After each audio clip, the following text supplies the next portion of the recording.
Love him or hate him, the Gladiator Tower has always been the most well-known tower in the game by far.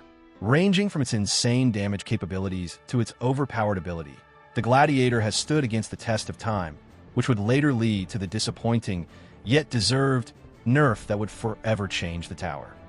This is the story of how the Gladiator went from being the best event tower to its slow, gruesome demise. Added in the sword fight on the Heights event in the summer of 2019, the Gladiator was born. At first glance, the Gladiator was trash. With the stats being terrible, the tower didn't seem like it was worth it first, just because of how hard this event was. The ability was truly something that made the first ever event tower unique from the others, in that it had an ability that caused the Gladiator to attack faster and deal more damage for a short period of time. However, everything would change. On May 26, 2020, the Gladiator received a rework. Now, with a new model change, some cool skin changes, and the removal of annoying animations, the Gladiator would attack much faster, dealing more and more damage. Due to how cheap the Gladiator was during this time, it had a lot of competitiveness with other towers, sometimes doing more DPS than other towers. Although this wasn't the true peak of the tower, it was seen as just an alternative to the Enforcer, now Shotgunner. The update that changed the Gladiator was the infamous Hardcore update. Giving the Gladiator more buffs and cost efficiencies, it truly became the best early game tower by far. At max level, the Gladiator had an infinite pierce value, allowing its attacks to hit an unlimited number of enemies. This made the Gladiator unstoppable. It couldn't kill all enemies, but weakened them to a point where all you had to do was place your towers in the back and sit back and relax. For the next 3 years, the Gladiator would be the #1 early defense tower in the game, leading to some of the most impressive speedruns and overall great damage output for events.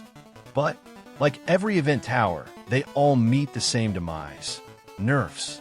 On August 5th, 2023, the Gladiator would be forever changed. The Warrior's Call ability, which gives buffs to the Gladiator, was heavily nerfed. Now, when it was activated, instead of working right away, it would not work for a couple of seconds, allowing the Gladiator to not attack any enemy for that short duration. On top of this, on October 28th of 2023, the Gladiator could no longer hit an infinite number of enemies. This would instantly kill the tower, leading to one of TDS's biggest falls in history. The Gladiator lost one of its most important iterations of the tower, being able to attack fast and do great DPS, though now it couldn't even speedrun most game modes. It seemed as if the Gladiator would now always be one of the worst event towers in the game, but it wasn't over for the tower just yet. On one of the biggest balance changes updates ever, version 1.84.0, everything changed. The Gladiator became more expensive, but its damage output increased dramatically. It could swing even faster now, its damage increased, and on max level, it did plus 100 more damage on top of the already existing damage, finally making the tower usable. The tower wasn't as OP as it once was, but finally, it could be used again.